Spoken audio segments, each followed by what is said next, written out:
Good morning, Your Honor. Ms. Mercer. Hello.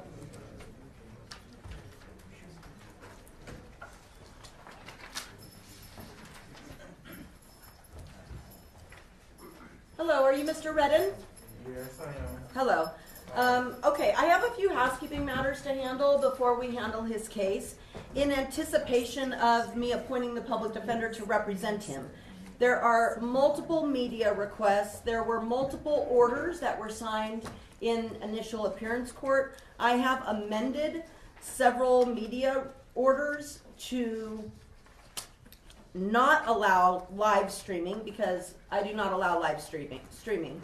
So to the extent initial appearance court allowed live streaming, I have amended all of those orders to remove that. I have filed amended orders yesterday. There are some new orders that I need to rule on, one from KLAS, one from Univision, one from Associated Press, and one from Fox 5. Does the state have any opposition to these media requests?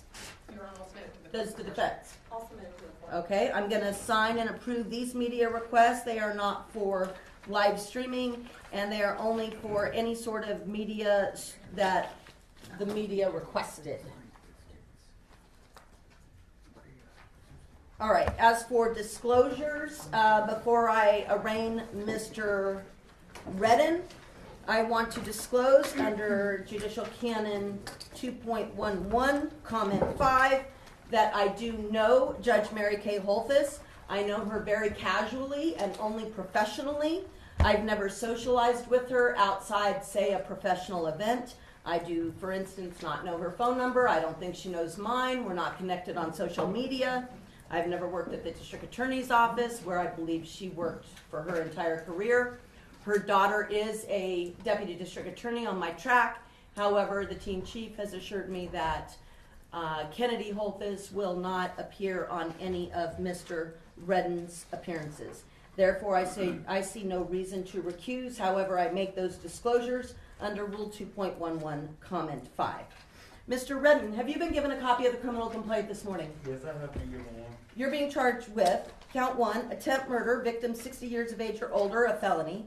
Count 2, battery on a protected person resulting in substantial bodily harm, victim 60 years of age or older, a felony. Count 3, extortion by threat, a felony. Count 4, intimidating a public officer, a felony. Count 5, 6, 7, 8, and 9 are all battery on an officer, the same named victim. Oh, and by the way, I do not know any of the other victims named in the criminal complaint. Those are all felony offenses. Count 10, performance of act or neglect of duty and willful or wanton disregard of safety or persons of property resulting in substantial bodily harm or death, a felony. Battery on a protected person, count 11, that's a gross misdemeanor offense. Count 12, battery by a prisoner, a felony. Count 13, unlawful act related to human excrement or bodily fluid, a felony. All allegedly occurring on January 3rd of 2024. Do you understand these charges? Yes, I understand. Can you afford to hire a private lawyer at this time? I'm sorry? I'm trying to, Can you afford to hire a private lawyer of your own expense and choosing? no, not at this time, no. Are you a veteran or a member of our military? No. I can appoint a lawyer from the Public Defender's Office to represent you. Thank you, Your Honor. And prior to Your Honor calling the case, I did, as a friend of the court, talk to Mr. Redden about his right to a Valdez Jimenez hearing. I know that he did not have one in initial appearance court.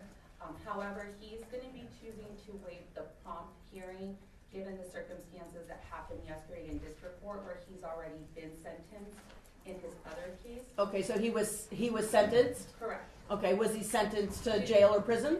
Correct. Okay. 1948. Okay. So he understood that and said that he's not trying to have the hearing today.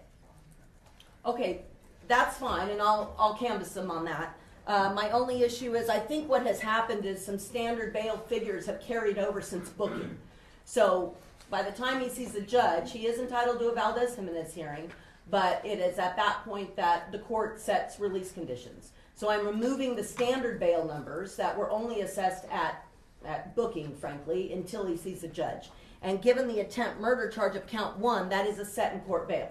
So the standard bail numbers will be removed.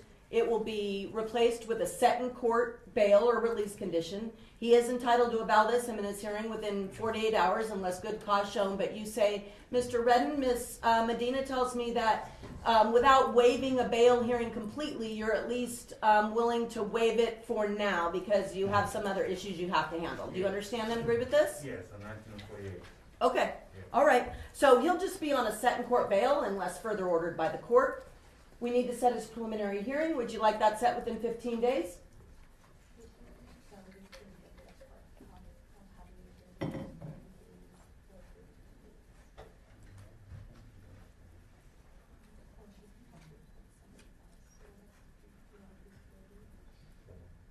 He's going to also waive the 15-day set and we'll do 30 days. Okay. Sir, you have a right to a preliminary hearing within 15 days, and Ms. Medina has said that she's talked with you about that, and you're willing to give up that 15-day period and instead set your preliminary hearing within about 30 days. Is that okay? Yes, that's fine. Is this okay with the state? Yes, Your Honor. Okay. Does the state? Yes? After we get the date, can we approach? Sure. Is there anything else, Ms. Mercer, you want to address? No, Your Honor. Okay. All right. Here's a 30-day preliminary hearing date, unless I see you earlier, and if you'd like to approach, you may. February 14th at 9 a.m. Court's in order.